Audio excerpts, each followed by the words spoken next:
చిన్న ప్రార్థన చేస్తున్నాం. పరిశుద్ధుడైన మా ప్రియ పరలోకపు తండ్రి, సర్వోన్నతుడ, సర్వశక్తి గల నిత్యుడమైన మా దేవ, నీకు స్తుతులు స్తోత్రం. తండ్రి, కుమారుడ, పరిశుద్ధాత్మ వ్యక్తిత్వమ ఏకత్వమున మా తండ్రి, ఈ సాయంకాల సమయంలో నీ సన్నిధిలో చేరి ప్రభా, నీ బిడ్డలందరం కలిసి ప్రార్థించుకొనిచుండగా నాయన, మీరు ప్రార్థన చేయడానికి, పాటల ద్వారా నేను స్తుతించడానికి మీరు ఇచ్చిన కృపను బట్టి మీకు స్తుతులు స్తోత్రం.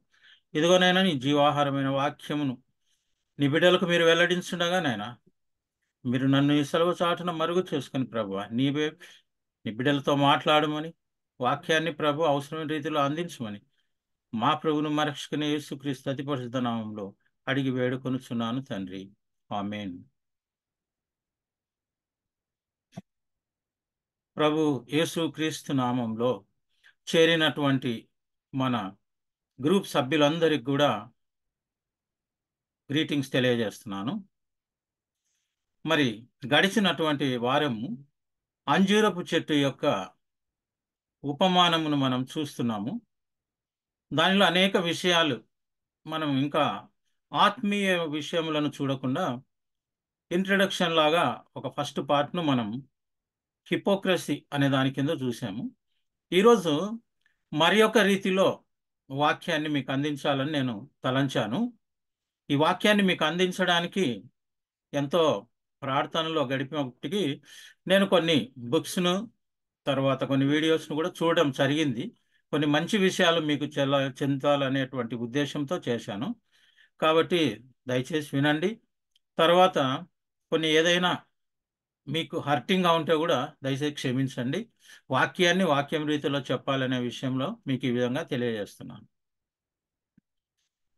పరిశుద్ధ గ్రంథం నుండి మీకా రాసినటువంటి మీకా రాసినటువంటి గ్రంథం 1వ అధ్యాయంలో అనేకమైన విషయాలు మనం దేవుడు తన మనసును వెల్లడి చేసినట్లు మనకు తెలుస్తుంది. కానీ ఈరోజు మనం ధ్యానించుకునేటువంటి అంశము మీకా 7వ అధ్యాయము మొట్టమొదటి వచనమును చదివి ధ్యానించాలని అనుకుంటున్నాం. ఎందుకనగా అంజూరపు చెట్టును గురించి, దాని యొక్క ఆత్మీయ లోతులను గురించి మనం ఈరోజు తెలుసుకోబోతున్నాం. నేను చదివి వినిపిస్తాను. మీకా 7:1. వేసవి కాలపు పండ్లను ఏరుకొనిన తర్వాత, ద్రాక్ష పండ్ల పరిగ ఏరుకొనిన తర్వాతను ఎలాగు ఉండునో నా స్థితి అలాగే ఉన్నది. ద్రాక్ష పండ్ల గెల ఒకటియూ లేకపోయెను. నా ప్రాణమునకు ఇష్టమైన ఒక కొత్త అంజూరపు పండును లేకపోయాను. మరొకసారి చివరి వచనాన్ని చదువుకుందాము. నా ప్రాణమునకు ఇష్టమైన ఒక క్రొత్త అంజూరపు పండు లేకపోయెను. ఇది దేవుడు ఇజ్రాయేల్ ప్రజలను ఉద్దేశించి తాను ఎంతగానో ప్రేమించి తాను సృష్టించుకున్నటువంటి ఈ ప్రజలందరూ కూడా ఆయనకు దూరం అయిపోయినారు. ఆ పరిస్థితిలో వాళ్ళని చూసుకొని ఏం చెప్తున్నాడంటే, వేసవి కాల పండ్లను ఏరుకున్న తర్వాత, అంటే పంట అంతా కూడా కోయబడింది. సరే, ద్రాక్ష పండ్లు, అంజూర పండ్లు అన్నీ కూడా తీసుకొని పోబడ్డాయి యజమానుల చేత. కానీ బీదల కొరకు ఆ దేశంలో కొన్ని ఫలములు వదిలేటువంటి వారు, అలాంటి వదిలివేయబడినటువంటి పరిగను కూడా ఏరుకున్న తర్వాత అంటున్నాడు. అప్పుడు ప్రభు ఏం చూశాడంటే, ఒక కొత్త అంజూరపు పండు కొరకు చూశాడు. కొత్త ద్రాక్ష పండు, అదే విధంగా కొత్త అంజూరపు పండు, ఇవి ఎట్లా కనిపిస్తాయంటే, ఆ పరిగెను తీసుకున్న తర్వాత ఇంకెక్కడన్నా నిదానంగా పుష్పించినటువంటి ఒక పువ్వు నుండి ఏదైనా ఒక కాయ ఉందేమో, క్రొత్త అంజూరపు పండు కొరకు ప్రభు ఎదురు చూశాడు. ఈరోజు ప్రభు మనందరితో కూడా ఇశ్రాయేలీల స్థానంలో ఉంచుకొని ఈరోజు మనతో కూడా ఆయన మాట్లాడుతున్నాం. ఎందుకంటే మనం కూడా ఆయన యొక్క బిడ్డలము. మనం కూడా ఆయన చేత విలువ పెట్టబడి కొనబడినటువంటి ఆయన స్వీయ పిల్లలం. కాబట్టి ఈరోజు ఆయన మనతో మాట్లాడే విషయం ఏంటంటే, ప్రభువు అంజూరపు చెట్టును చాలా ఇష్టపడ్డాడు. అక్కడ చూస్తే నాకు ఇష్టమైన అని కూడా అనట్లేదు, నా ప్రాణమునకు ఇష్టమైనటువంటి అంటున్నాడు. చూడండి, పరిశుద్ధ గ్రంథంలో అనేక పర్యాయములు అంజూరపు పండును గురించి ప్రభు తెలియజేసినప్పటికీ ఇక్కడ తన ప్రాణమునకు మనస్సునకు ఎంతో ఇష్టమైనటువంటి ఒక అంజూరపు పండును లేకపోయిందని బాధపడుతున్నాడు. అంటే ఆ అంజూరపు చెట్టును చూసినప్పుడు మనం ఈ పాత నిబంధనలో మనం ఏం చదువుతున్నామంటే అంజూరపు పండు లేకపోయాను. మనం లాస్ట్ సాటర్డే నేర్చుకున్నటువంటి దాంట్లో ఆ చెట్టులో ఫలము లేకపోయింది. ఇంకా ఒక స్టోరీలో మనం ఏం చూసామంటే 3 సంవత్సరాల నుంచి యజమాని వచ్చి చూస్తున్నా పండు లేదు. ఏంటి దీని అర్థం అంటే దేవుడు తన ఆత్మీయంగా ఉండేటువంటి పిల్లల కొరకు, తన నిజమైన పిల్లల కొరకు ఎదురు చూస్తూ వచ్చాడు. ఆ రోజు ఇశ్రాయేలీయులకు ఎదురు చూసినటువంటి దేవుడు ఒక్కరైనా ఉన్నారేమో అని చూస్తున్నాడు. కానీ ఆయన కనిపించలేదు. ఎంతో దుఃఖపడుతున్నటువంటి దేవుడు నా స్థితి అని చెప్తున్నాడు. నా స్థితి అలాగే ఉన్నది.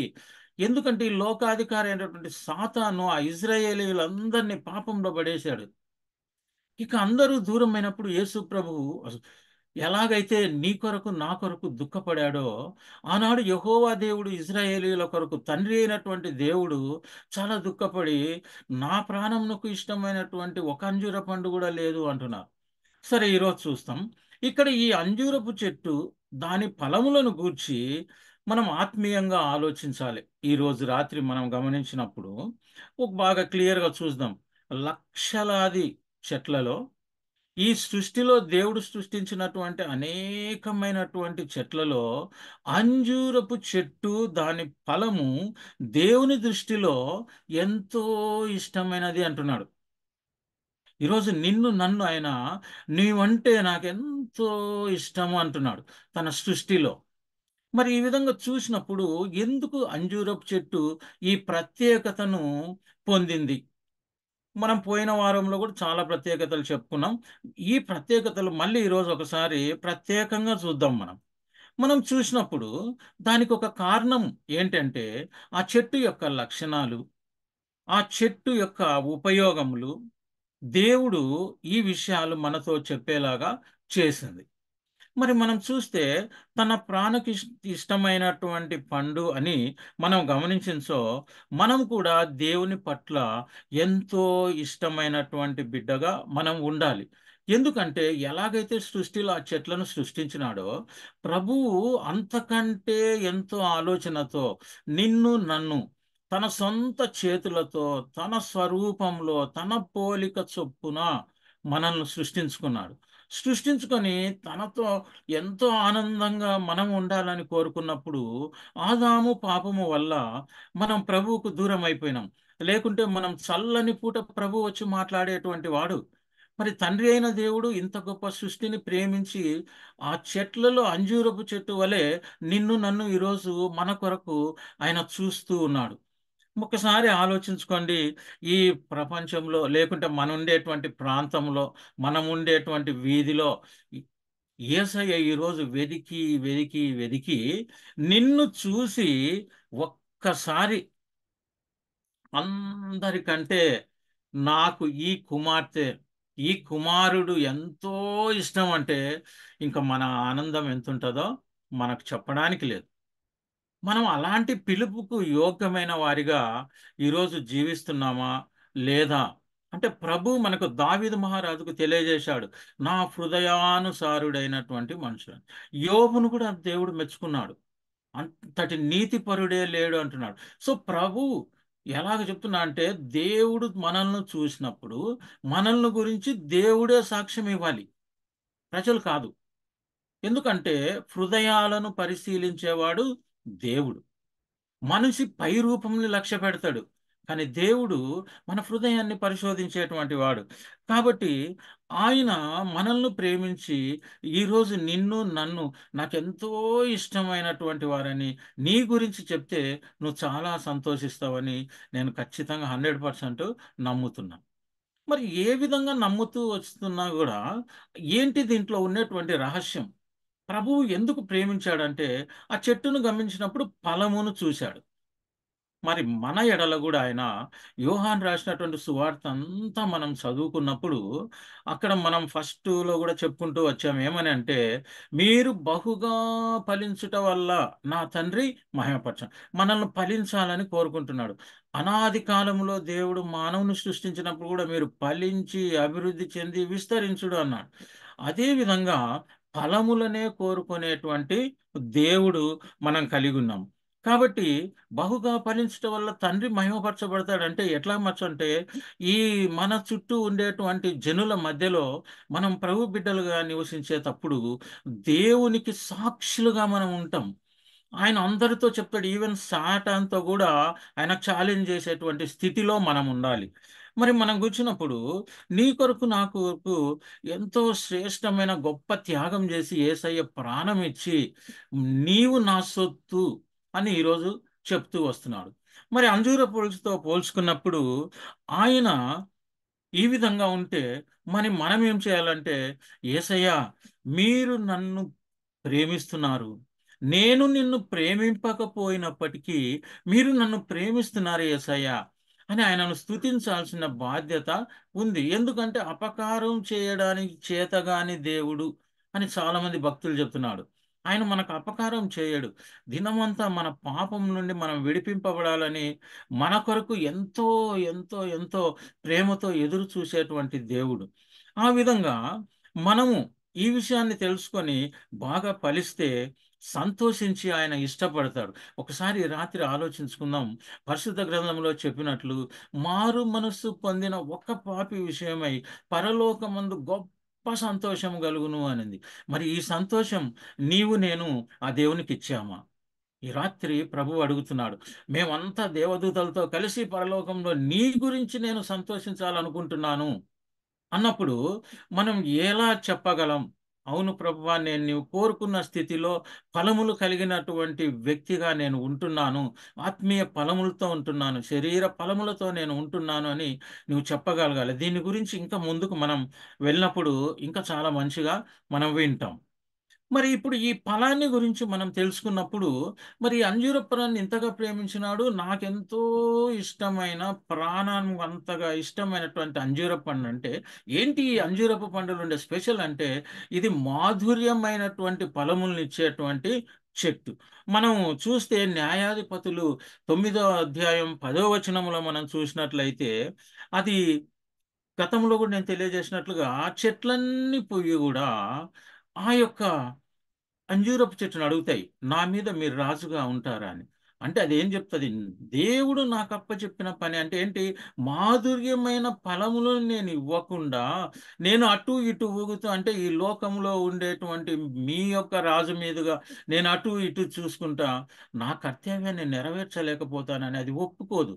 అంటే ఆఫ్టర్ ఆల్ ఒక చెట్టు తనకు జీవం ఇచ్చినటువంటి, తనను పోషించినటువంటి, తనను సృష్టించినటువంటి ఒక జీవాధిపతి అయిన దేవుణ్ణి స్తుతించడానికి, తనకు అప్పచెప్పిన పనిని నెరవేర్చడానికి అది రాజరికాన్ని కూడా వద్దనుకుంటుంది.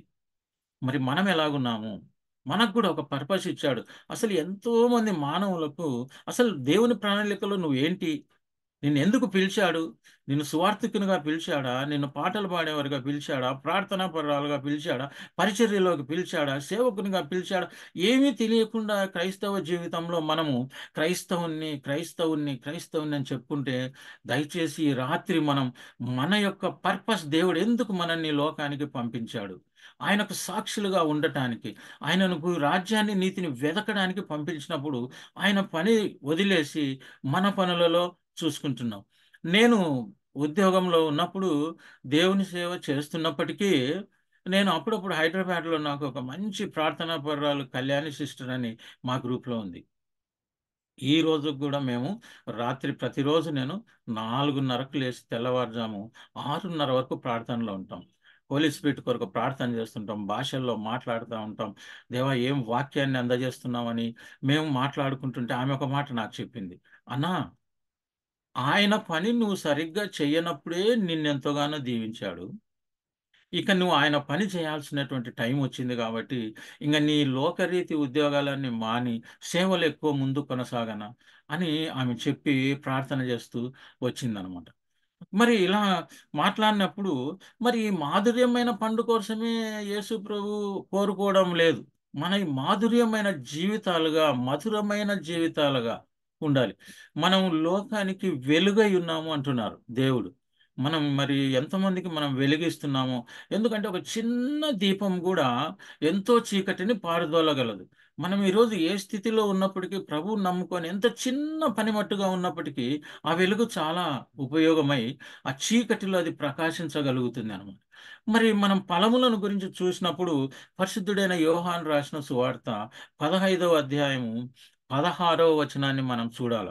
ఇంతకుముందు మొట్టమొదటి మెసేజ్లో నేను చెప్పిన ఈ అధ్యాయం మీద దాదాపు మేము 10-20 మెసేజ్లు మా దగ్గర ఉన్నాయని. కానీ నేను ప్రార్థన చేసుకుంటుంటా, ప్రభా ఏది చెప్పాలో అదే చెప్పేదానికి నాకు అవకాశం ఇవ్వండి. అన్ని ఏవేవో తలలో ఉన్నప్పటికీ అక్కడ పోయినప్పుడు ఏది మాట్లాడాలనో నేను నీవే మాట్లాడించండి అని.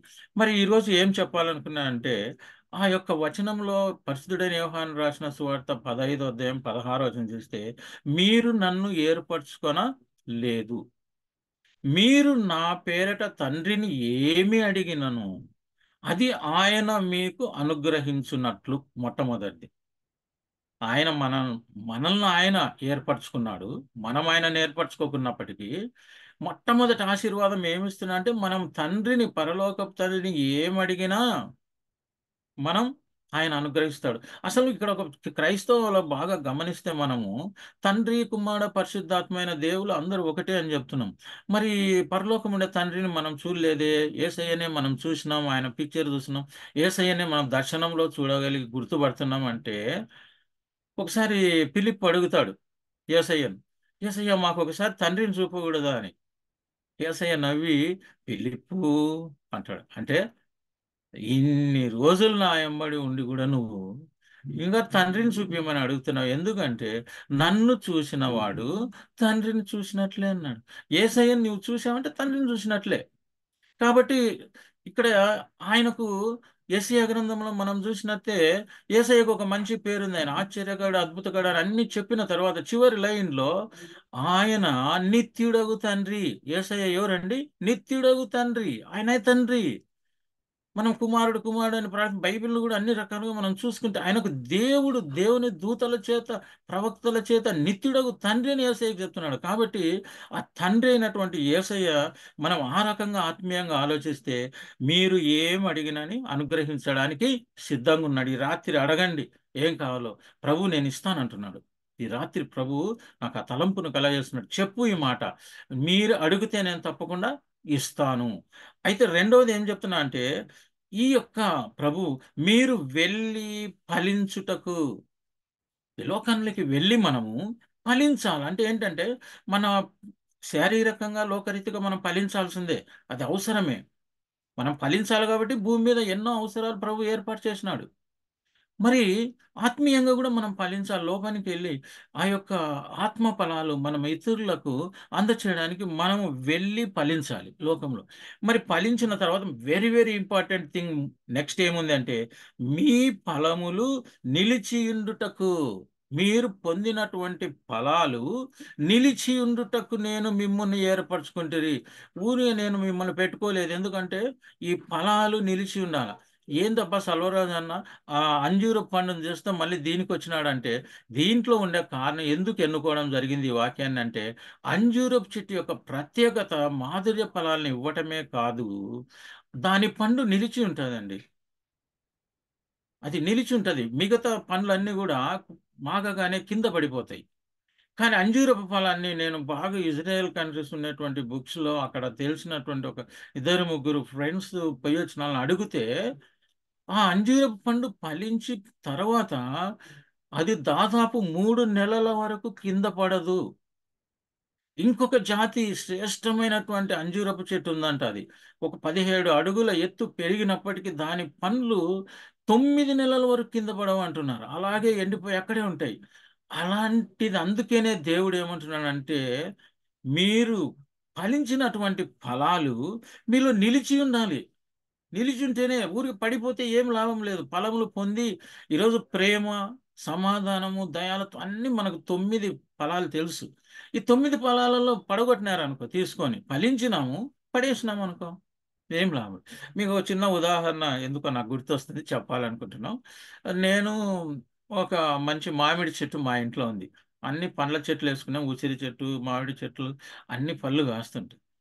ఈ మామిడి చెట్టు ఎప్పుడు నేను జాస్మిన్ ఇంటి బయట గేట్ బయటికి పోయినప్పుడు ఆ చెట్టు పైకి చూస్తే మాకు నిండా పూత కనపడుతది.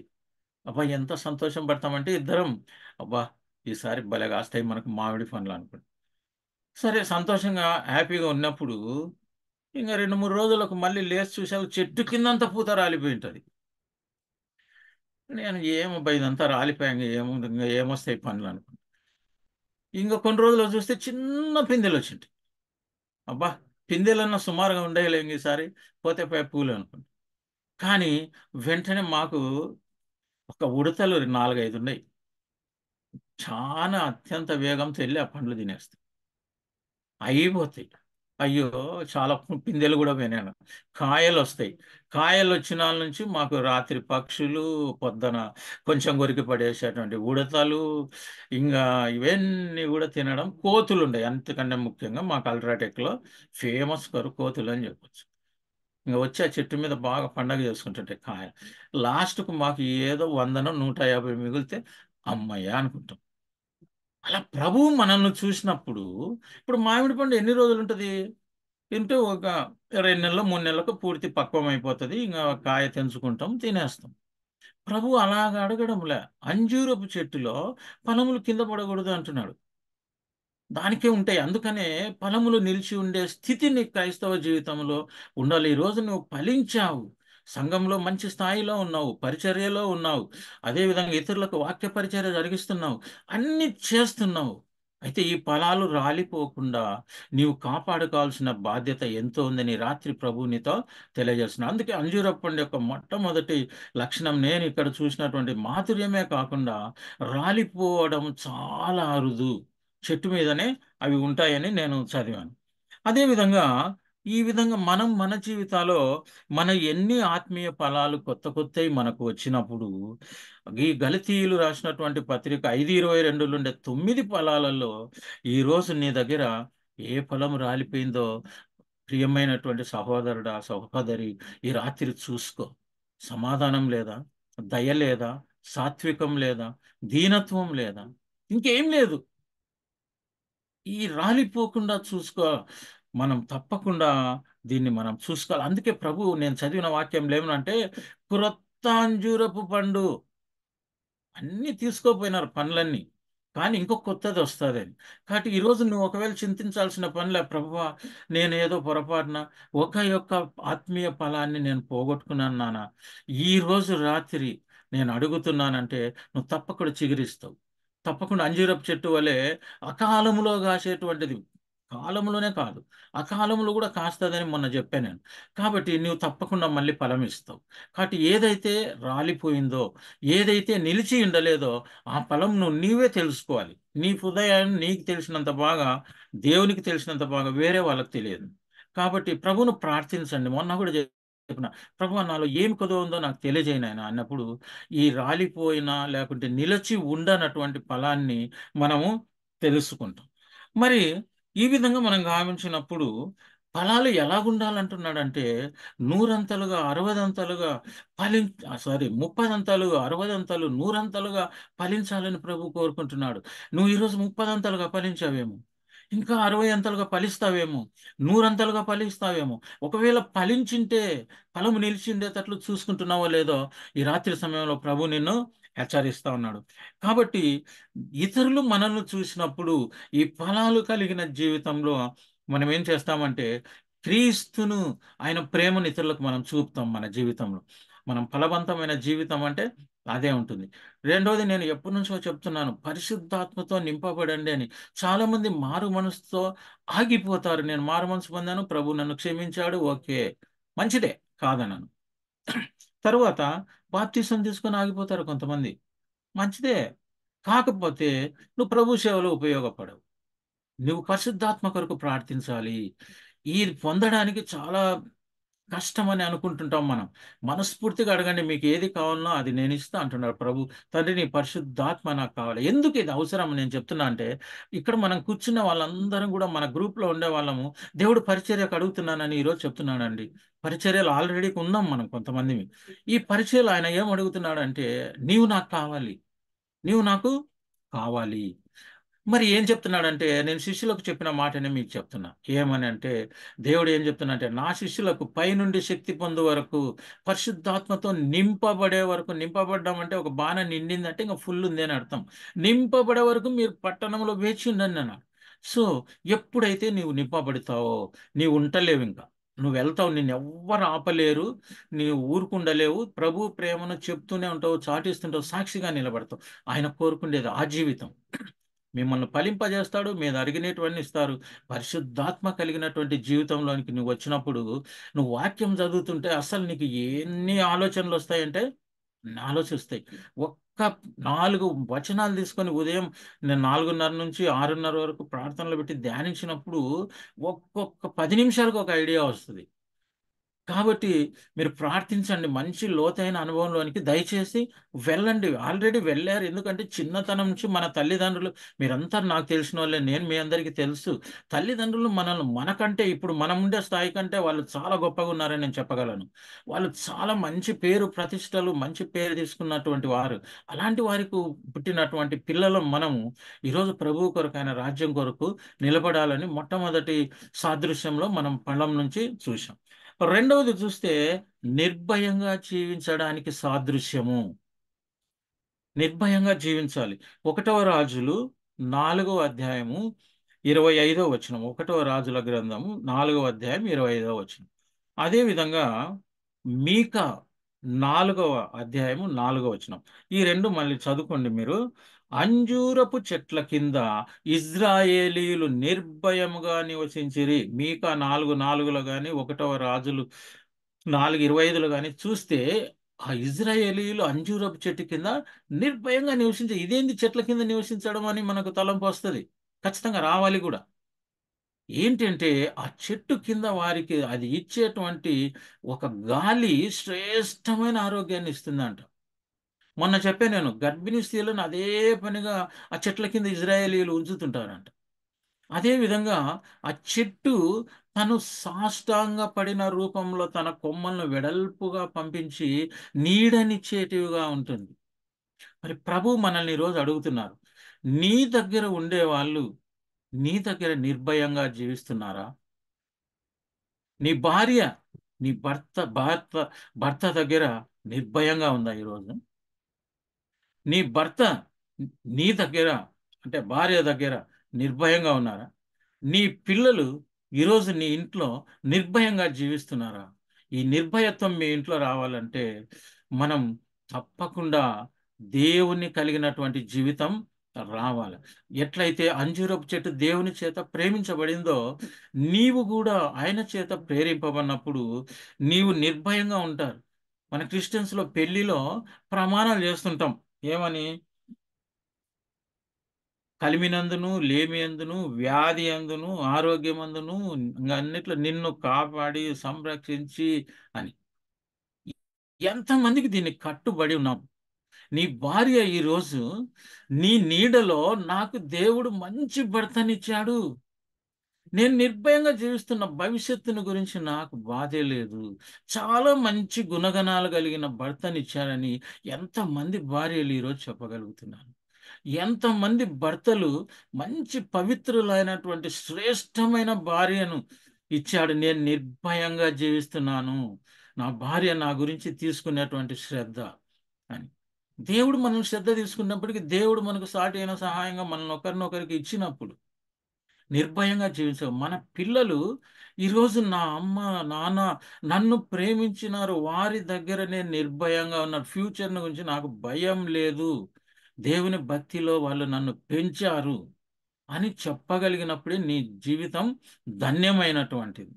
ఆ విధంగా మనం గమనించాలి. అంటే ఆ చెట్టు కింద నిర్భయంగా ఉండడం అంటే ఏ క్షణం కూడా నీకు భయం కలగకూడదు.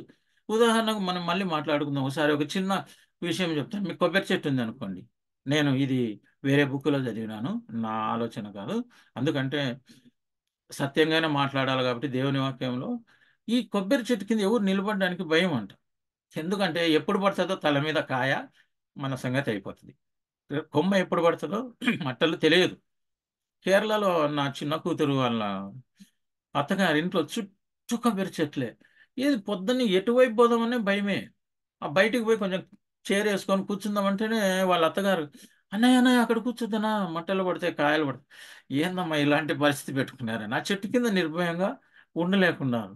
అలా మనము నిర్భయంగా ఉండాలంటే మన జీవితంలో కూడా మనకేముండాలంటే దేవుని మీద ఫెయిత్ ఉండాల, దేవుని మీద నమ్మకము. ఈ రోజే ఉదయం నేను నంద్యాలలో ఉన్నాను. ఉదయం మన ఒక బ్రదర్ నాతో సడన్ గా మాట్లాడుతూ, అన్న ఏందన్నా మీరు ఏదేదో చెప్తున్నా, ఇన్ని మీటింగ్లకు పోతున్నాం, మా స్వస్థతలు రావడంలే మాకు, ఏంది కారణము అని. అంటే నేను చెప్పా, నాకు తెలిసినంత వరకు పరిచర్యకు వచ్చేటువంటి సేవకుడు పరిశుద్ధాత్మతో నింపబడే వరకు రాకూడదు. నీ ఏమో థియాలజీ డిగ్రీలు పనికిరావు, నాలెడ్జ్ ఇచ్చి వాక్యం చెప్తావు కానీ నిన్ను స్వస్థపరచాలంటే మొట్టమొదటిది పరిశుద్ధాత్మతో నింపబడాలి. అంతవరకు పరిచర్యకు రాకూడదు, చెప్పకూడదు కూడా. మనకు అధికారం లేదు, అది మనకు అవసరం లేదు. రెండవది, దేవుడు ఆ కార్యం జరిగిస్తాడని విశ్వాసం ఉండాలి. ఆవగింజంత విశ్వాసం అన్నా ఉండాలంటున్నాడు దేవుడు. కాబట్టి పరిశుద్ధాత్మనే కాకుండా మనకు ఒక విశ్వాసం ఉండాలి. నేను హనీమూన్ సారు చనిపోయినాడని జ్యోతి సిస్టర్ పెట్టినప్పుడు తెల్లవారుజాము నేను చాలా ప్రార్థనలు దిగులు పడతాను. ప్రభా, ఇంత ప్రార్థించినాం తండ్రి, ఆయన నీ సేవలో ఉన్నాడు, వాక్యంలో ఉన్నాడు, ఏం ప్రభా ఏంటి అని మా విధర కళ్యాణి సిస్టర్ వాళ్ళతో పాటు ఏందమ్మా ఇలా జరిగింది, ప్రేయర్ చేసినాం, ఏంటి అది అంటే మళ్ళీ అందరం కలిసి ప్రేయర్. సరే, అది దేవుని చిత్తంలో ఆయన పుట్టక మునిపే లిఖించబడిందన్న ఆ తేదీ. ఆయన సేవ ఇక్కడ ముగించాడు, అక్కడ పరలోకంలో దేవుణ్ణి స్తుతించాలని, దేవునికి ఇక్కడికంటే అక్కడ కూడా మనం స్తుతించాలనేటువంటి కోరికలు ఉంటాయి. మనకు సరిగా తెలియదు. ప్రభు ఒకవేళ ఆయనను అక్కడికి తన సేవకు పిలిచాడేమో అంటాడు. కాబట్టి ఒక వ్యక్తిని మనం స్వస్థపరచాలంటే మనం మన చుట్టూ, ఇప్పుడు ఒక అయస్కాంతం చుట్టూ ఎట్లా అయస్కాంత క్షేత్రం ఉందో, మనం పరిశుద్ధాత్మ నింపబడినప్పుడు మన చుట్టూ దేవుని యొక్క సన్నిధి అలా ఉంటది. టచ్ అని ఏందంటుంటారు, అలా కూడా అవసరం లేదు, నువ్వు దగ్గర ఉన్నావంటే వాడు బాగైపోవాలి. అది క్రైస్తవుని యొక్క లక్షణం.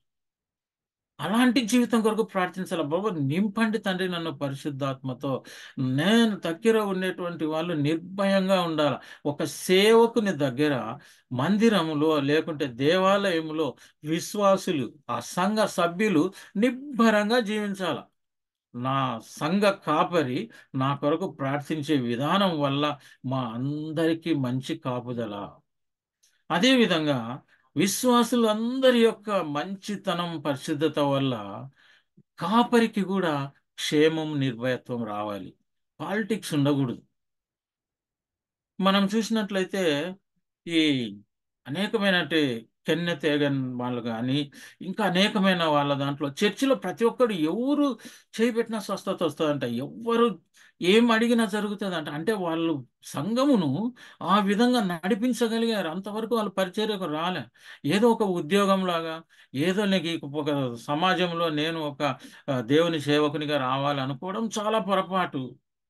వచ్చిన తర్వాత తప్పు చేసి పాపం చేయడం ఇంకా పొరపాటు. అదండి మనం మాట్లాడకూడదు. కానీ ప్రభు ఈరోజు చెప్తున్నాడు, నా సేవలోకి నువ్వు రావాలంటే పరిశుద్ధాత్మ పొందుకో, విశ్వాసం పొందు. ఎందుకంటే నా బిడ్డలను నీకు అప్పగించినప్పుడు వాళ్ళు నిర్భయంగా ఉండాలి. ఆ వాక్యం ఎదుగుదలలో కానీ ప్రార్థనలో కానీ అన్ని విధాల వాళ్ళు తప్పకుండా నిర్భయమైన స్థితిలో ఉండాలి. మరి నీ దగ్గర ఇలాంటి లక్షణాలు అంజిరపు చెట్టు వలె వారికి నిర్భయాన్ని ఇవ్వగలిగినటువంటి జీవితం నీ దగ్గర ఉందా? పిల్లలకు ప్రార్థన అడిగినప్పుడు మనం వెంటనే ప్రార్థన, ఫలాని వాడు ఉండాలి లేరా ప్రార్థన చేద్దాం బాగవుతుంది. నిన్నగాక మొన్న నేను కోయలకుంట్లలో ఉన్నాను. ఆ మాట్లాడిన తర్వాత అక్కడ జ్యోతి సిస్టర్ కూడా తెలిసింటారు, ఈ రాజయ్య అని ఇంతకుముందు టీచర్గా ఉన్నాడు, ఇప్పుడు హెడ్ మాస్టర్ అయిపోయి మళ్ళీ ఎంఈఓ కూడా అయినాడు. ఆ బ్రదర్ కొడుకు హైదరాబాద్లో ప్రేయర్ ఎమర్జెన్సీస్ అనే గ్రూప్ పెట్టాడు, మంచి స్వస్థతలు దయచేస్తాడు. ఆయన మాట్లాడుతూ చెప్పాడు, సావిత్రి వారి సిస్టర్ కూడా ప్రతి చిన్న సమస్యకు నాకు ప్రార్థన చేయండి అన్న అని ఫోన్ చేస్తుంది బ్రదర్. మీకేమన్నా ఎప్పుడన్నా టచ్ అయినా అంటే, లేదు మా గ్రూప్లో ఉన్నారు కానీ వాక్యం చెప్తారు, మేము అంతగా ఎప్పుడు సిస్టర్ను గురించి డీప్గా మేము ఈ ప్రార్థనలు అడగలేదు ఆమె అని. కాబట్టి అనేక విధాలుగా స్వస్థపరిచేటువంటి వరం కలిగినటువంటి వారు చాలా మంది ఉన్నారు. కాబట్టి అదొక లక్షణం. ఇంకొక లక్షణం ఏందంటే, మొన్న చెప్పినట్లుగా గాయములను కట్టు లక్షణం, ఔషధంగా పనికొచ్చే లక్షణం అంజూరపు చెట్టుకుంది. ఎందుకంటే మన ప్రభు అయిన యేసయ్య ఆది కాండంలో ఆదాము యొక్క దిగంబరత్వాన్ని అంజూరపు చెట్లు కప్పుతే, యేసయ్య ఈరోజు మన పాపపు శరీరాన్ని అసలు కప్పడం కాదు, తన రక్తంతో కడిగేశాడు. మన పాపపు శరీరం, మన పాపం అంతా కూడా ఆయన రక్తంలో కడిగేశాడు. కొట్టేయటం కాదు, కప్పేయటం కాదు, కడిగేశాడు. మరి ఎందుకు అంజూరపు చెట్టుని ఆయన ప్రేమించాడంటే, దీనికి ఒక లక్షణం ఏంటంటే, హిజ్కియా యొక్క జీవితాన్ని మొన్న కూడా నేను కొద్దిగా చెప్పాను, చాలా వేగంగా చెప్పాను, టైం లేదు కాబట్టి. కానీ మళ్ళీ క్లుప్తంగా చూస్తే, ఆ హిజ్కియా నిన్న మన రవి బ్రదర్ కూడా చెప్తూ వచ్చినాడు ఆయన గురించి. నిజంగా హిజ్కియా టైంలో ఆయన చాలా ఫెయిత్ఫుల్ సర్వెంట్, యథార్థవంతుడు ఆయన. తర్వాత ఆయన ఏం చేశాడంటే, ఆ యొక్క యెహోవా యొక్క హృదయము ఆనందించినట్లుగా ప్రజలందరూ సత్యముతోనూ ఆనందముతోనూ యథార్థతను నివసించినట్లు ఆ మొత్తం దేశంనంతా ఆయన పరిచర్య చేస్తూ వచ్చాడు.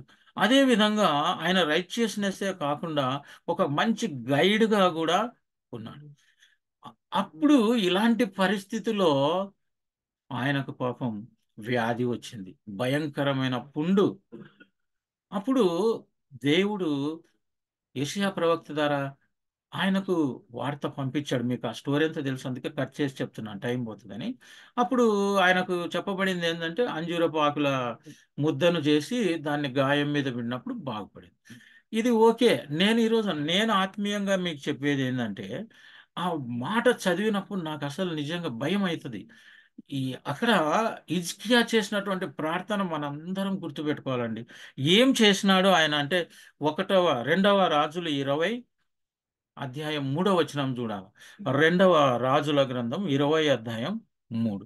ఇంకా ఓపికన్నప్పుడు యెషయా 38 ఒకటో వచనం చూడండి. మరి 11వ సారీ రెండవ రాజులు మనం 20 అధ్యాయం 3వ వచనం చూస్తే ఒక గొప్ప ప్రార్థన అండి. ఏమంటున్నారు చూడండి. యెహోవా యథార్థ హృదయుడనై, ఒకటి. రెండవది, సత్యముతో నీ సన్నిధిని నేనెట్లు నడుచుకుంటినో, నీ దృష్టికి అనుకూలంగా సమస్తమును నేనెట్లు జరిగించినో కృపతో జ్ఞాపకం చేసుకుంటున్నాడు. చూడండి, ఈరోజు ఎంతో మందిని అస్వస్థకు లోనైనప్పుడు ఈ మాట గుర్తు చేసుకోండి. ప్రభు ఈరోజు రాత్రి నీతో మాట్లాడుతున్నాడు. ఏమని అంటే, హిజ్కియా నాకు డైరెక్టుగా ధైర్యంగా ఒక క్వశ్చన్ వేశాడు. ఈరోజు నువ్వు వేస్తావా? నీకు సమస్య వచ్చినప్పుడు, నీకు అనారోగ్యం వచ్చినప్పుడు, ఎవరెవరినో ప్రార్థన చేయని అడిగే బదులు, నీ పరమ తండ్రి ఉన్నాడు, నీ కొరకు ప్రాణం ఇచ్చినటువంటి, నీ యొక్క పాపముల కొరకు మరణించినటువంటి యేసయ్య ఉన్నాడు. ఆయన ఎదుట నువ్వు ధైర్యంగా నిలబడి, దేవా, యేసయ్యా, యథార్థ హృదయుడనై సత్యంతో నీ సన్నిధిని నేనెట్లు నడుచుకుంటునో, నీ దృష్టికి అనుకూలముగా సమస్తం నేను ఎట్లు చేసినో నీ కృపలో జ్ఞాపకం చేసుకో. ఈరోజు నువ్వు చెప్పగలవా ఈ మాట? అడుగు, స్వస్థత వస్తుంది నీకు. హిజ్కియా దేవునికి ప్రశ్నించాడండి. ఎంత ధైర్యం ఉండాలా! ఇంకొక మాటలో ఒకసారి నేను చదువుతుంటే, ఎంత దమ్ము, ఎంత ధైర్యం అన్నాడు ఒక సేవకుడు. ఈరోజు ఆ దమ్ము, ఆ ధైర్యం మన దగ్గర ఉందా? ఈ రాత్రి ప్రభువు చెప్తున్నాడు, నన్ను అలా క్వశ్చన్ అయ్యి నువ్వు. ఇలా హిజ్కియాల ఆయుస్సునిచ్చినాడు, స్వస్థపరిచాడు. ఎందుకంటే ఆయన జీవితం అలాంటిది. కాబట్టి ఈరోజు ఆయన బబులోన్లో ఉన్నటువంటి విగ్రహాలన్నీ బొడగొట్టాడు, దైవారాధన క్రమంను క్రమపరిచినాడు, ఆరాధించడం నేర్పించినాడు, చెదరిపోయినటువంటి ఇశ్రాయేల్ అందరినీ కూడా ఏకము చేసి ప్రార్థించే విధానంలో, పస్కా పండుగ జరిపే విధానంలో నడిపించి, తనకు ఎప్పుడైతే కష్టాలు జరిగిందో, మీకు టైం ఉన్నప్పుడు రెండవ దినవృత్తాంతంలో 31 నుంచి 32 అధ్యాయాలు చదువుకోండి. ఎంత గొప్ప సాక్ష్యం నాకు. ఈ రోజు మనం ఏం ప్రార్థన చేస్తున్నాం, ఎలా ప్రార్థిస్తున్నాం? మనకు సమస్య వచ్చినప్పుడు దేవుడు చెప్తున్నాడు ఎలా ప్రార్థించాలని రాత్రి చెప్తున్నాడు. ఈ అంజూరప్పందు సాదృశ్యంలో అది ఎలా గాయములు కట్టడానికి పనికొచ్చిందో. నువ్వు ఈరోజు గాయములు రేపేవానిగా ఉన్నావా? నీ నోటితో గాయాలు లేపుతున్నావా? నీ క్రియలతో ఇతరుల గాయాలు లేపుతున్నావా? ఒకటే వారిని గురించి ఇతరులకు చెప్తూ నువ్వు వాళ్ళలో మనసును పాడు చేస్తున్నావా? ఒక్కసారి ప్రభు ఆలోచిస్తున్నాడు. ఎందుకంటే ఎట్లా పోవాలంటే దేవుని పిల్లలు ఆదివారం చర్చికి పోయేటప్పుడు సింహం పిల్లల వల్లే వెళ్ళాలి. ధైర్యంగా, ప్రభా నేను యథార్థవంతునిగా జీవించే నీ సన్నిధులు ఇప్పుడు నీ బిడ్డగా నేను వస్తున్నా, నాతో మాట్లాడు. ఇంటికి వెళ్ళేటప్పుడు వాక్యాన్ని మనం తీసుకొని వెళ్ళాలి. మంచి గొప్ప ఆశీర్వాదం జీవాహారాన్ని మూట కట్టుకొని ఇంటికి తీసుకోవాలంట. కానీ మనం ఏం చేస్తున్నాం అంటే ఆ గుడి అయిపోగానే, అక్క నువ్వు బాగున్నావా, మీ పిల్లలు బాగున్నారా, నీ చీర బాగుంది, మీ ఆయన బాగున్నాడు, మీ ఆయన సన్నగా అయినాడు, మీ ఆయన లావుగా అయినాడు, ఇది అది పాస్టర్ ఏంది ఇది చెప్పా, ఈ రోజు ఈ వాక్యం ఏం నచ్చలే నాకు, ఈ పాస్టర్ అని ఎవరి కొరకు దేవుడు ఆ రోజు ఏం మాట్లాడినాడో మనకు తెలియదు. లోక చెత్తంతా మన చెత్తని తీసుకొని పోతాం ఇంటికి.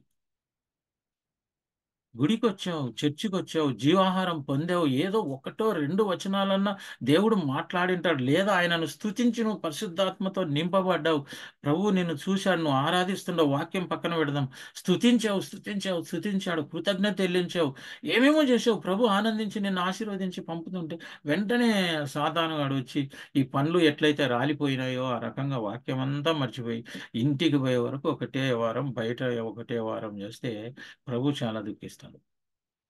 ఎందుకంటే చాలా మంది జీవితాలు మనం చూసినప్పుడు, అంటే మనవి కాదు, సాలమన్ కానీ దావీదు వీళ్ళని చూస్తే ఆరంభము చాలా అద్భుతంగా ఉంది. సొలొమోను జీవితం చూసినా కూడా చివరికి అంతము చాలా ఘోరంగా ఉంది. ఎందుకంటే ఫలాలన్నీ రాయిపోయినాయి. ప్రభు ఎదుట నిలబడి, ప్రభువా నేను నీ ఎదుట యథార్థపరుని, నీ సన్నిధిలో నేను చక్కగా నడుచుకుని చెప్పే స్థాయిని కోల్పోయాడు. ఎక్కడి నుంచి ఆయనకు స్వస్థత దొరుకుతుంది? ఎక్కడి నుంచి ఆత్మీయ వరాలు దొరుకుతాయి? ఎక్కడి నుంచి ప్రభు నిన్ను ఆశీర్వదించాలని చూస్తావు?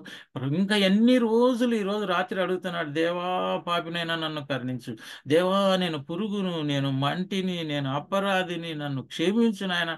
నేను పల్లెలలో గుడికి పోయినప్పుడు ప్రార్థించండి ప్రార్థించండి అంటే నేను ఇంకా మొత్తం ఒక్కటే, ప్రభు ఆ పాపినైనా క్షమించు, ప్రభు అపరాధిని నాయన, నైనా ఈ తప్పు చేసిన నాయన.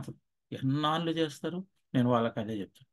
ఎన్ని రోజులయ్యా, ప్రభువా నువ్వు నా కొరకు చనిపోయావు, నా కొరకు ప్రాణం ఇచ్చావు, ఇదిగో నేను నీ కొరకు నన్ను నేను సమర్పించుకుంటున్నా, నా కొరకు రా, నాలో ఉండు, నేను ఇతరులకు కీర్తిని చూపాలంటే ఇంక మళ్ళీ ఈ ప్రార్థన అంతా నేను పాపిని మంటిని అది ఇది నేను దుమ్ము ధూళి ఇవన్నీ అవసరంలే, ప్రభు నవ్వుకుంటుంటాడు. అయ్యో, ఇంతగా చేశాను నేను వీళ్ళ కోసం, ఇంకా నేను పాపిని, నేను అపరాధిని, నన్ను క్షమించు అంటే ఇంకా ఎన్నాళ్ళు ప్రార్థన చేస్తారబ్బా ఇది అని ప్రభు అనుకుంటాడు. ఈ రాత్రి ప్రార్థనలో మార్పు చేయండి. ప్రభువును స్తుతించండి, అయ్యా నా కొరకు చనిపోయినావయ్యా, నా పాపాలు కడిగినావు, నేను కూడా నిన్ను నమ్మినానయ్యా, నేను నాలో నీవు ఉన్నావని నేను నమ్ముతున్నానయ్యా, అందుకే నేను నిన్ను అడుగుతున్నాను, నీ ఎదుట నా కొరకు ఇంత చేసినావు, నువ్వు నాకు ఈ చిన్న స్వస్థత ఇవ్వలేవా? నా కొరకు నీ ప్రాణం ఇచ్చినావు, నువ్వు ఈ చిన్న ఉద్యోగం ఇవ్వలేవా? నా కొరకు ఇంత చేసినావు, నువ్వు ఈ చిన్న కోరిక తీర్చలేవా అని అడిగే స్థాయి ప్రార్థనకు మనం వెళ్ళాలి. క్రైస్తవ జీవితం మెట్టు మెట్టు మెట్టు మెట్టుకు ఎదుగుతూ రావాలి. అంతేగాని కింది కింది కింది కింది దిగిపోతూ, పడిపోతూ లేస్తూ, పడిపోతూ లేస్తూ అది జీవితం కాదు. నువ్వు ప్రభు బిడ్డగా ఆయనకు ఉపయోగపడాలి. అంజూరపు చెట్టును చూసి ఎన్ని 20 ఉన్నాయి సాదృశ్యాలు దానికి. మనం ఇప్పుడు మూడవది ఒకటి మనం చూసినాం. కాబట్టి గాయములు రేపేవానిగా మనం ఉండాలి. ఎవరన్నా ఒకరు చిన్న తప్పు చేస్తే ఇంక మనకు సెల్ ఫోన్ వచ్చింది ఈ కాలం. అబ్బా ఇదెంత అట్లంట ఇట్లంట అట్ట ఎన్ని వాక్యాలు మనం పంపిస్తున్నామంటే ఆ వాక్యాలన్నిటిని కూడా మనం అందరికీ ప్రభు మాట చెప్పడానికి మనకు టైం ఉండదు. అఫ్ కోర్స్ మన గ్రూపులో దేవుని వాక్యం వస్తుంది కానీ మామూలుగా మాట్లాడుకునేటప్పుడు ఈ లోక వార్తలు ఎన్నో ఉంటాయి. కాబట్టి ఈ రోజు నువ్వు అంజూరపు చెట్టు వలె ఆ యొక్క పాపాలు కడిగేటువంటి వ్యక్తిగా ఉన్నావా? ఆ పాప రోగాన్ని మాన్పేటువంటి అంజూరపు పండు వలె నువ్వు ఉన్నావా? ఆ పాపం రోగం కొరకు నువ్వు కన్నీటి ప్రార్థన చేశావా? యేసయ్య రక్తం కార్చాడండి. కనీసం మన కన్నీరు కార్చలేకుంటే, ఒకరి అస్వస్థతలో ఉన్నప్పుడు, ఒకరి కష్టంలో ఉన్నప్పుడు దయచేసి ఉపవాసం ఉండి కన్నీటి ప్రార్థన చేయండి. మేము చేస్తున్నాం కాబట్టి మీకు ధైర్యంగా చెప్తా, లేకుంటే ప్రభువు నన్ను శిక్షిస్తాడు. మన గ్రూప్లో ఉండే వాళ్ళందరి కొరకు ప్రభా ఏమేమి సమస్యలు ఉండేవి తెలిసిన వాళ్ళు తెలుసు, మాకు తెలియని వాళ్ళు ఇంకా ఎన్ని ఉన్నాయి, 256 మంది ఉన్నారు ప్రభా. ఈ పూత ఎక్కడ రాలిపోయిందో నాకు తెలియదు. ఎప్పుడు ఒక 8 మంది 9 మంది ఆయన స్తుతించడం, ఆరాధించడం, పాడడం. ఒకరిద్దరు ముగ్గురు నాకు ఎట్లెట్లున్నా వాళ్ళు మెసేజ్ చూసినప్పుడు నాకు ఫోన్ చేసి అడిగినప్పుడు, ఏందంటే అన్నా గ్రూప్కు రావడానికి ఏం లేదన్నా, ఎట్లా మీరు యూట్యూబ్ పెడతారు కదా మళ్ళీ నిదానంగా అందుకే మీరు వ్యూస్ చూసుకోండి దాన్ని. అయ్యో, అందరం కలిసి ఆరాధించడానికి కానీ అన్న జ్యోతి సిస్టర్ పెట్టింది, ఎవరి కొద్దీ వాళ్ళు యూట్యూబ్లలో పెట్టుకొని చూసుకుంటే అది వేరే. చూసుకో, ఇంకోసారి విను, కానీ కలిసి రండి అని వాళ్ళకి నేను చెప్తా ఉంటాను అనమాట. మరి ఈ విధంగా మనం చూసినప్పుడు ఈ యొక్క అంజూరపు చెట్టు ఇలా గాయములు కట్టేది కాబట్టి యేసు ప్రభుకు కూడా సాదృశ్యంగా నిలబడింది. పాపపు రోగాన్ని బాగు చేసేయడానికి యేసు ప్రభు దాన్ని సాదృశ్యంగా తీసుకోవడం జరిగిందనమాట. కాబట్టి గాయము రేపకుండా మనం గాయము కట్టువారి వలె మనం ఉండాలి. కాబట్టి మేము ఈ విధంగా ఇంకొకటి గుర్తొస్తుంది నాకు. మేము గుడికి వెళ్ళినప్పుడు ఎవరితో మాట్లాడినా నేను ఇంటికి నేరుగా రాకుంటే మా అమ్మ భలే కోప్పడేది, మా తల్లి. జాస్మిన్ కొత్తగా నేను పెళ్లి చేసుకున్నప్పుడు కూడా మాది ఎస్పీ అవతల ఇల్లు మీ అందరికీ తెలుసు, వీళ్ళు యువతల జ్ఞానాపురం సైడ్ ఉంటారు. గుడి ఇచ్చిన తర్వాత ఎవరన్నా వాళ్ళ అమ్మలతో మాట్లాడుకుంటా ఉంది అన్నట్టు మా అమ్మకు కనపడింది అనుకో, జాస్మిన్కు దడదడ. ఏం జాస్మిన్ ఎన్నాళ్ళు చెప్పాలి, గుడికి వచ్చావు నేరుగా ఇంటికి వచ్చి ప్రార్థన చేసుకుని ఏంది లోక మళ్ళీ పోయి మాట్లాడుకోవచ్చు కదా ఇప్పుడు. అంటే ఆ పెంపకం అలాగుండిందనమాట. ఆ విధంగా నేర్పించారు. పెళ్ళైనప్పుడు కూడా మాకు మొట్టమొదట మా అమ్మ ఇంట్లోకి పోతేనే అందరూ ముద్దు పెట్టుకొని ఏదో పిలుస్తుంటారు. బైబిల్ ఇచ్చింది చేతికి. ఇప్పటికీ నా దగ్గర ఉండే బైబిల్ అది నిండా రాసి రాసి రాసి పెట్టింటాను. నాయనా, నీ జీవితంలో ఇదొక్కటి చాలు నీకు నేను ఇచ్చేది అని ప్రార్థన చేసి ఇచ్చింది. ఇప్పటి వరకు కూడా ఇన్ని సంవత్సరాలు మా ఇంట్లో ఇప్పుడు కూడా అది పెద్ద బైబిల్ ఇచ్చింది, పోయి అక్కడ. కానీ దాన్ని మోసుకెళ్తాను నేను చర్చికి. ఎంత పెద్దదైనా కూడా చాలా మంది మాకు తాడిపత్రిలో, ఏం పాస్టర్ మామూలు చిన్న చిన్నవి వచ్చినాయి కదా అన్నయ్య, నువ్వు ఎందుకు దీన్ని ఇంత పెద్దది నాయన, ఇదే వచ్చింది మాకు ఆశీర్వాదకరమైంది, దీన్ని మోయాల్సిందే అని నేను చెప్తుంటాను అనమాట. కాబట్టి మనం ఎందుకు చెప్తున్నానంటే, వాక్యంలో మీరు ఎంత లోతుకు ఎదిగితే మీ వాక్య పరిచయంలో అంత స్వస్థత మీరు ఇవ్వగలరు, డౌటే లేదు. ఉమ్, అయితే అన్ని స్థలాలలో మనం స్వస్థతను ఇవ్వలేము. ఎందుకంటే ప్రభువు చిత్తంలో కూడా ఆయన సమయంలో కొన్ని చేస్తాడు ఆయన. ఆయన చిత్తంలో కొన్ని ఉంటాయి. కాబట్టి ఆయన చిత్తంలో ఉన్నటువంటి మనం ఏం చేయలేం. ఎందుకంటే ఆయన కోరుకున్న ప్రతి ఒక్కరు ఆయనను మోసం చేశారు. బైబిల్లో మనం చూసినట్లే ఆదాము మోసం చేసేసి, ప్రతి ఒక్కరు, ఈవెన్ దావీదు కానీ ఎవరిని సంసోన్ను తీసుకుంటే కూడా అంత పరిశుద్ధాత్మత అభిషేకించి చేస్తే ఆయన ప్రభును దేవుడు ఎంత ప్రేమిస్తే ఎందుకో సాతాను మనల్ని అంత దూరంగా తీసుకుపోవడానికి ప్రయత్నం చేస్తా ఉంది. ఇంకొన్ని విషయాలు చెప్పి నేను మానేస్తాను, ఇప్పటికే లేట్ అవుతోంది. తర్వాత అంజూరపు చెట్టు అన్ని వృక్షాలలో ఒక ప్రేమకు చిహ్నంగా చెప్తా ఉంటారు అనమాట సేవకులు. ఏంటంటే అది ఆదాము కథలోనికి వెళ్ళి వారు పాపము చేసినప్పుడు ఆ తప్పిదము చేసిన వాడిని కప్పింది అని అంజూరపు ఆకులతో. బైబిల్లో మొట్టమొదటి అంజూరపు చెట్టు ఉపయోగమే వచ్చింది ఆడ. జీవవృక్షము మంచి చెడ్డలో ఉండడం కాదు, కానీ అక్కడ అంజూరపు ఉపయోగం అక్కడ కప్పుకున్నారు వాళ్ళు. అయితే ఏమంటున్నారంటే ఈ అంజూరపు చెట్టు ఎలా చేసిందో అలా పాపములు ఇతరులు చేసిన తప్పులు మనము కప్పి పెట్టాలి. అందరికి 10 మందికి చెప్తూ మనం అదొక ఇది పెట్టుకోకూడదు. ఎందుకంటే అక్కడ మనకు బైబిల్లో ఉంది, ప్రేమను వృద్ధి చేయగోరువాడు తప్పిదములను దాచిపెడతాడు. మన జీవితంలో ఎవరు ఉంటది, మన కుమారుడు కుమార్తె చేస్తే దేశమంతటికి చాటింపు వేసేస్తామా? వెయ్యం. అదే పక్క వాళ్ళది ఏదన్నా తెలిసిందనుకో, ఇంకా మనకు నిద్ర రాదు. ఇది తెలుసా? సాతాను అడుగుతారు చూడండి, అవ్వను ఆ రకం, ఇది తెలుసా మీకు? మనకు అంత అవసరమా? కాబట్టి ఇక్కడ తప్పిదములను కప్పి పెట్టవలసిన బాధ్యత మన మీద, మనం క్షమించాలి. అందుకే ఏం చెప్తుంటారంటే, hate the sin but not the sinner. పాపమును ద్వేషించు కానీ సిన్నర్ను ద్వేషించకూడదు. నీ చేతనైతే వారికి ప్రభు వాక్యాన్ని చెప్పు. వాడు తాగుతా ఉన్నాడు, వ్యభిచారం చేస్తున్నాడు, తప్పు చేస్తున్నాడు, దయతో వాని ఇంటికి వెళ్ళి చెప్పు. వేరొక ఆయన గురించి చెప్పాల్సిన లేదా వెళ్ళడానికి లేదు. ఇంట్లో మోకరించి కన్నీటి ప్రార్థన చేయి అతని కొరకు. దేవుడు కార్యం జరిగిస్తాడు. అంతేగాని వారిని గురించి మనం చెప్పకుండా ప్రేమకు చిహ్నంగా మనం అంజూరపు చెట్టు వలె ఉండాలి.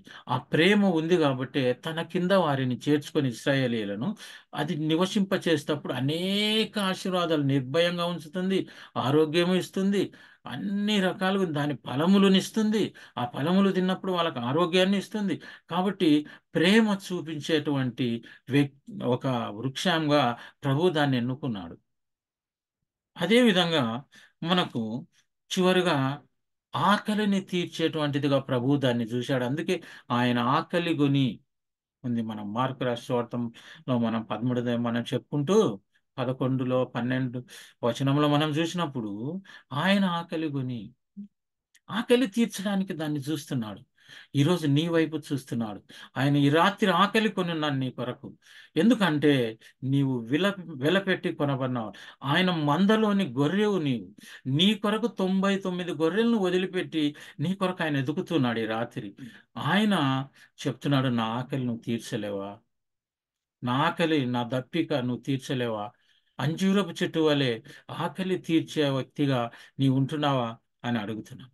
అప్పుడు ఆయన ఆ దీనత్వం కలిగినటువంటి అంజూరపు చెట్టు ప్రాణము తెప్పరిల్ల చేయునంతగా దాని ఫలములను, దాని ఆకులను, దాని వేర్లను ఇతరులకు అందజేస్తుందంటే ఈరోజు ఆయన ఆకలి కొన్నట్టు నీ వైపు నా వైపు చూస్తున్నాం. కానీ చివరి దినములలో ప్రభువా నువ్వు ఎప్పుడు ఆకలి కొని ఉన్నావు? ఎప్పుడు దిగంబరమై ఉన్నావు? ఎప్పుడు ఇవన్నీ జరుగుతున్నావు అంటే దేవుడు ఒకటే చెప్తాడు, నీవు ఎవరికి చేయాలనో వాళ్ళకి చేసి ఉండాలి. లేదా ప్రభు ఎదుట హిజ్కియాలాగా యథార్థంగా నిలబడి చేయగలగాలి. కాబట్టి దేవుడు ఈ వాక్యాన్ని దీవించాలని కోరుకుంటూ, అదేవిధంగా ఇంకా మిగిలినటువంటి అంజూరపు చెట్టు సాదృశ్యాలని నెక్స్ట్ మళ్ళీ చదువుకుందాం. ఈ యొక్క సమయం ఇచ్చినందుకు జ్యోతి సిస్టర్ గారికి, అదేవిధంగా ప్రభు మీతో మాట్లాడినందుకు ప్రభువుకు కూడా కృతజ్ఞత చెల్లిస్తున్నాం. చిన్న ప్రార్థన చేసుకొని ముగించుకున్నాం. ప్రేమ కలిగిన మా తండ్రి, అంజూరపు చెట్టు సాదృశ్యముల ద్వారా మాతో మాట్లాడి ఉంటున్నారు నాయన. మీరు మాలో ఏమి కోరుకుంటున్నారో ఆ విషయాలు ఇక్కడ చేరిన నీ బిడ్డలందరికీ తెలియజేశారు నాయన. ఈ వాక్యం వారిలో ఫలించేటట్టుగా, అదే విధంగా తండ్రి నిన్ను సంతోషపరిచేటువంటి బిడ్డలుగా, ఇతరులకు నిన్ను చూపునట్లుగా, నీ ప్రేమను చూపేవారిగా వారిని బహుగా వాడుకొనమని, ఇప్పటికే నీ సేవలో కొనసాగుతున్న బిడ్డలను ఇంకా ఆత్మీయ లోతులలోనికి తీసుకెళ్ళి నీ యొక్క సేవలో విరిగా వాడుకొనమని వాక్యాన్ని నీ చేతులకు అప్పగించుకుంటూ నన్ను నేను తగ్గించుకుని ప్రభువా, సమస్త ఘనత మహిమా ప్రభావం నీకే చెల్లించి ప్రార్థించి వేడుకుంటున్నాను తండ్రి. ఆమెన్. ఆమె